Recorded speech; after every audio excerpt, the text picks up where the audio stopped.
Have you seen my Emah? Where's Emah? Where's Emah?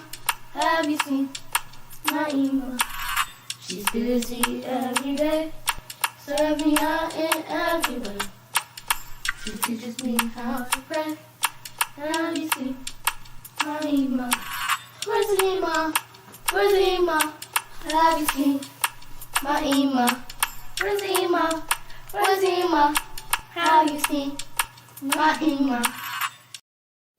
Shalom, rulings. Today I will read to you from the book of Daniel, chapter 1. This is a story about Daniel and his three friends, Hananiah, Mishael, and Azariah. It's a story of trust, faith, and obedience in the Most High. So let's begin. Daniel chapter 1. In the 3rd year of the reign of Jehoiakim, king of Judah, came Nebuchadnezzar, king of Babylon, unto Jerusalem, and besieged it. And Yah gave Jehoiakim, king of Judah, into his hand with part of the vessels of the house of Elohim, which he carried into the land of Shinar, to the house of his Elohim. And he brought the vessels into the treasure house of his Elohim.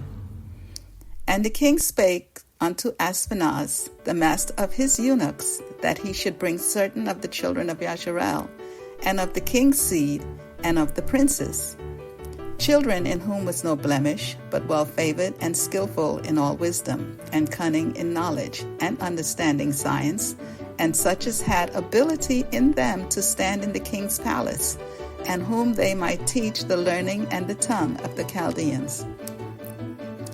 And the king appointed them a daily provision of the king's meat and of the wine which he drank, so nourishing them 3 years, that at the end thereof they might stand before the king. Now among these were of the children of Judah, Daniel, Hananiah, Mishael, and Azariah, unto whom the prince of the eunuchs gave names. For he gave unto Daniel the name of Belteshazzar, and to Hananiah of Shadrach, and to Mishael of Meshach, and to Azariah of Abednego. But Daniel purposed in his heart that he would not defile himself with the portion of the king's meats, nor with the wine which he drank. Therefore he requested of the prince of the eunuchs that he might not defile himself. Now Elohim had brought Daniel into favor and tender love with the prince of the eunuchs.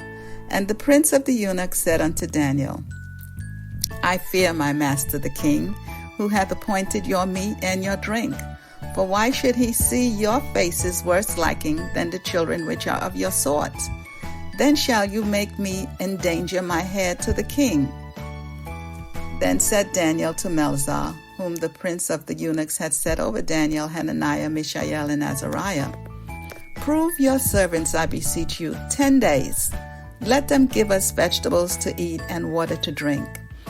Then let our countenances be looked upon before you, and the countenances of the children that eat of the portion of the king's meat, and as you see, deal with your servants.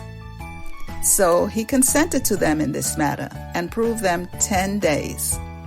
And at the end of 10 days, their countenances appeared fairer and fatter in flesh than all the children which did eat the portion of the king's meat. Thus Melzar took away the portion of their meat and the wine that they should drink, and gave them vegetables. As for these 4 children, Yahuwah Elohim gave them knowledge and skill in all learning and wisdom, and Daniel had understanding in all visions and dreams. Now at the end of the days that the king had said he should bring them in, then the prince of the eunuchs brought them in before Nebuchadnezzar. And the king communed with them, and among them all was found none like Daniel, Hananiah, Mishael, and Azariah. Therefore stood they before the king. And in all matters of wisdom and understanding that the king inquired of them, he found them 10 times better than all the magicians and astrologers that were in all of his realm. And Daniel continued even unto the 1st year of King Cyrus. So, Brulings, I want to encourage you to trust in the Most High Yah, as these children did. We don't know how old they were, but the book calls them children. So they could have been as young as you, maybe up to maybe even 18, 19 years old.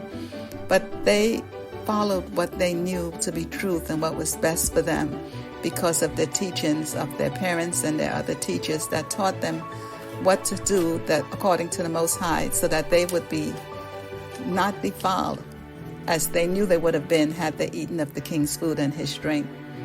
So let's trust Yah and his word, be obedient and have faith in Yah. Be blessed, ruling. Shalom, shalom.